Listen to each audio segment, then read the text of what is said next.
오늘은 많은 분들을 슬픔에 빠뜨리는 무릎 관절염이 도대체 왜 나한테 온 걸까? 쉽게 들을 수 없는 진짜 이유를 알려드리겠습니다.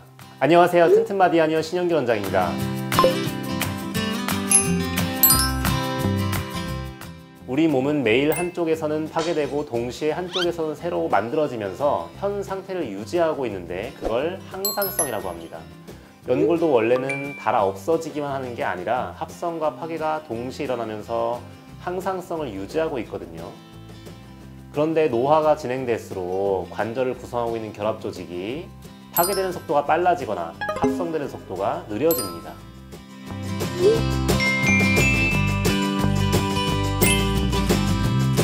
사람이 직립보행을 하면서 평생을 두 다리로 걷다 보면 힘을 많이 받고 손상에 취약한 무릎 연골이 항상성을 잃고 퇴행되기가 쉬운 거죠.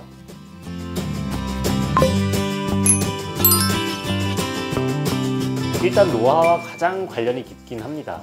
거기에 다리의 근육량이 부족할수록 체중이 많을수록 오랜 기간 동안 무릎에 무리가 가는 활동을 많이 했을수록 퇴행이 잘 오고요. 거기에 추가적으로 잘못된 걸음걸이나 습관적인 나쁜 자세를 하는 경우, 오다리나 X다리처럼 다리의 정렬이 틀어진 경우, 가벼운 무릎의 손상이 반복되거나 다른 2차적인 질환이 있는 경우에 관절의 퇴행이 더 잘 오게 됩니다.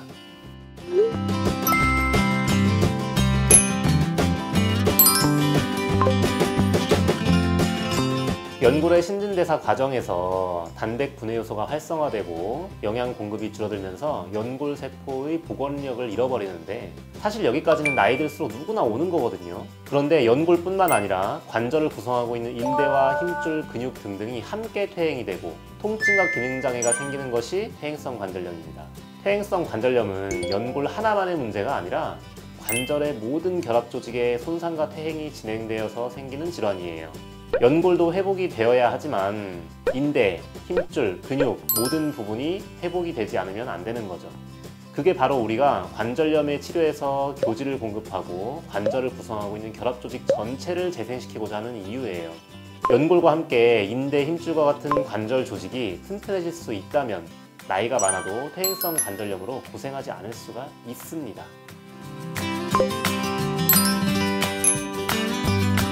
관절염의 증상은 통증이나 뻣뻣함, 붓고 물 차는 거, 운동 범위의 감소 이런 것인데 체중이 가해지는 운동을 하면 심해지고 쉬면 완화되면서 만성적으로 진행이 됩니다. 보통 처음에는 바닥에 앉고 일어설 때나 계단을 오르내릴 때 주로 아픈데 진행되면 평지 보행할 때도 통증을 느끼고 가벼운 활동에도 지장을 받기 시작합니다. 더 진행돼서 신경 변성이 오고 통증 민감도가 증가하면 쉬거나 잘 때도 계속 아파요.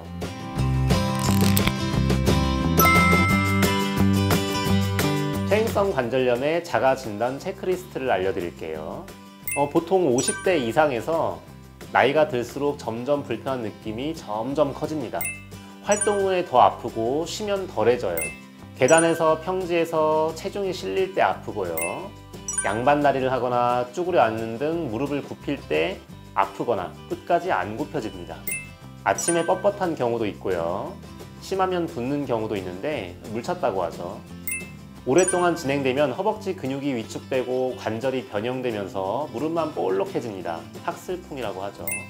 안쪽 연골이 많이 다르면 점점 더 오다리가 되기도 합니다. 여기에서 4가지 이상에 해당된다면 퇴행성 관절염을 의심할 수가 있습니다.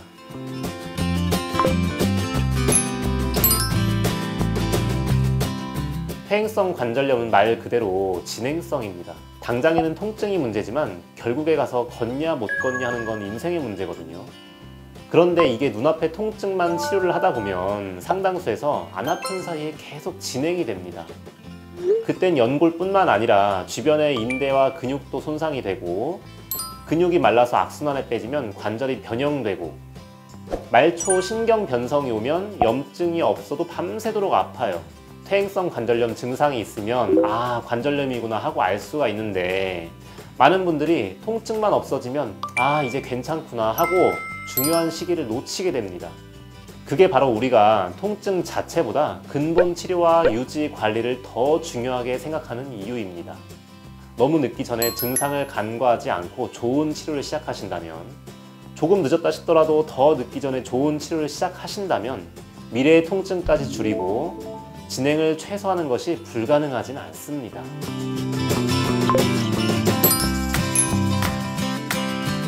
관절염의 치료 목표는 일단 통증이 줄어야겠죠. 일상생활에 지장이 없을 정도로 기능적인 회복이 돼야 할 거예요. 그리고 저희가 가장 중요하게 생각하는 목표는 지속적인 유지와 관리가 가능해야 합니다. 진행을 막아야 하는 거죠. 많은 분들이 다들 그렇게 말씀하세요. 안 아프게만 해달라고. 그런데 눈앞에 통증만 눌러놓고 할 거 다 하면서 관절을 혹사시키면 더 빨리 망가지게 됩니다. 그렇게 해서는 계속 진행되는 걸 피할 수가 없고 나중엔 통증 조절도 안 돼요. 퇴행성 관절염은 만성적인 과정이에요. 단순한 통증 완화가 아니라 근본적인 회복이 필요합니다. 물론 젊을 때로 100% 돌아갈 수는 없어요. 하지만 장기적으로 유지와 관리가 가능한 치료를 그것도 비수술로 할 수 있다면 수술은 최후의 선택지로 남겨두고 우선은 보존적인 치료를 시도합니다. 대부분의 관절염은 비수술로 치료를 할 수가 있거든요. 퇴행성 관절염은 연골 하나만의 문제가 아니라 관절의 인대, 힘줄, 근육 등 모든 부분의 문제이기 때문에 관절의 결합 조직을 강화하고 회복할 수 있는 약물이 있다면 그것부터 해봐야겠죠.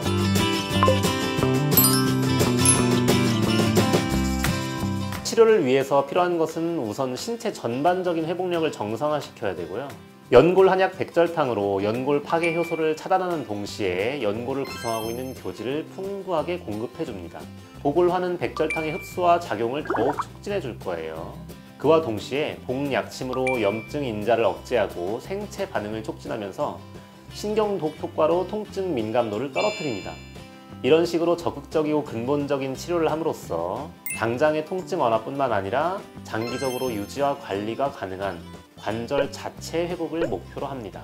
이러한 치료법은 연골의 신진대사를 향상시키고 퇴행된 주변 조직의 개선까지 기대할 수가 있습니다.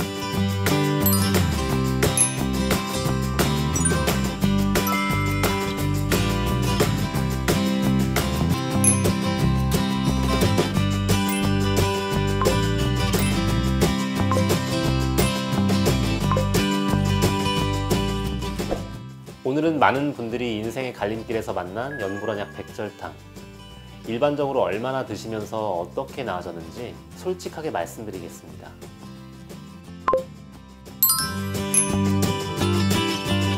연골한약 백절탕에 의한 치료 기간은 통증이 상당히 개선되고 기능적으로 회복해서 유지와 관리가 가능한 수준까지 되는 것을 완치의 기준으로 합니다. 치료 기간에 가장 큰 영향을 끼치는 것은 바로 환자의 연령과 관절염의 진행 단계입니다. 연령이 높을수록 신체 회복력이 감소하고 관절염이 오래 진행되었을수록 목표 지점에서 멀리까지 와 있기 때문에 다시 돌아가기 위해서는 약간의 시간이 필요합니다. 환자의 회복력에 따라 차이가 크지만 대략적인 집중치료 기간을 말씀드리자면 비교적 젊은 5, 60대 환자의 초기 관절염은 1, 2개월만 해도 많이 좋아질 수가 있고 어느 정도 진행된 관절염은 3, 4개월 정도를 필요로 합니다. 고령 환자의 심하게 진행된 관절염은 5, 6개월 정도 걸리기도 합니다. 약을 먹는다고 해서 통증이 하루아침에 좋아지지는 않습니다. 집중치료로 3개월 정도 예상한 경우를 예로 들면 복용 기간이 쌓이면서 1, 2개월 정도 되면 약물 효과가 나타나면서 관절염의 원인이 개선되고 결과적으로 통증이 호전되기 시작합니다.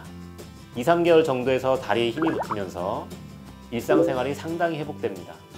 3개월 이후로 정기적인 유지치료와 관리를 받으면서 여행이나 등산과 같은 활동을 할 수 있습니다. 보통 관절염 진행 초기에 치료를 시작한 경우일수록 더 많이 호전된 상태로 장기적으로 유지할 수가 있고 이미 많이 진행되었으나 너무 고령이어서 수술이 어려운 경우에도 상당히 호전되는 경우가 적지 않습니다.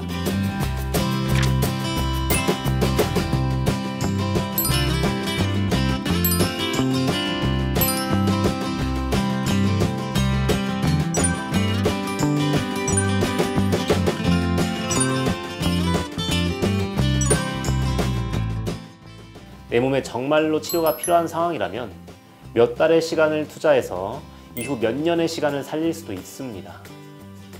모든 환자가 100% 치료된다는 이야기는 아닙니다. 하지만 주치의 판단에 치료가 가능하다고 하는 경우에는 치료 계획대로 성실하게 임하는 게 최선일 수도 있습니다. 제일 중요한 것은 다리의 근력 강화입니다. 알맞은 방법으로 꾸준히 운동하면서 다리의 근육량을 늘리는 것이 장기적으로 아주 중요합니다. 대표적으로 물속 걷기, 앉아서 타는 자전거, 스트레칭 밴드 운동 등이 있습니다. 다음으로 체중 조절입니다. 무릎에 너무 큰 힘이 가해지지 않도록 적정 체중을 유지하는 것이 꼭 필요합니다.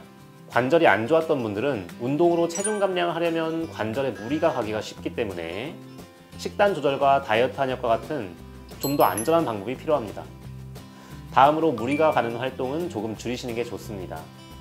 높은 산을 오르거나 무릎에 무리가 가는 운동은 최대한 줄이시고 충격을 흡수할 수 있는 운동화나 깔창을 사용합니다.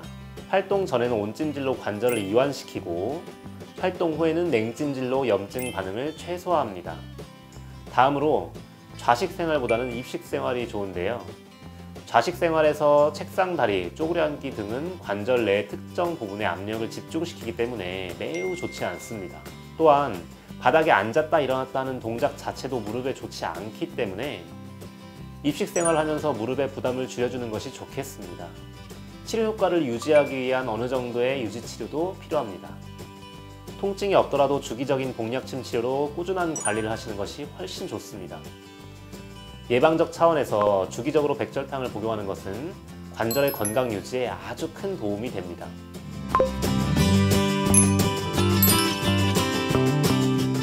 퇴행성 관절염은 노화에 의한 말 그대로 진행성 질환이기 때문에 100%의 완치보다는 꾸준한 유지 관리를 필요로 하는 질환입니다. 백절당의 치료 효과는 지속적이지만 계속해서 살아가면서 시간이 가는 이상 무릎을 관리하지 않고 방치하면 언젠가 다시 악화될 수 있습니다. 지난 몇 달간 저희와 함께 무릎을 되찾고 일상적인 생활 능력을 회복하셨다면 내 다리로 움직이는 것이 가능한 20년의 인생을 되찾으신 것입니다.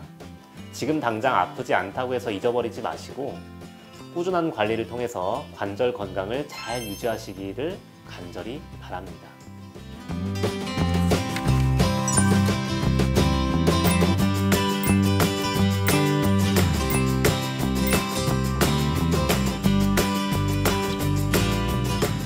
감사합니다. 튼튼바디 한의원 신영길 원장이었습니다.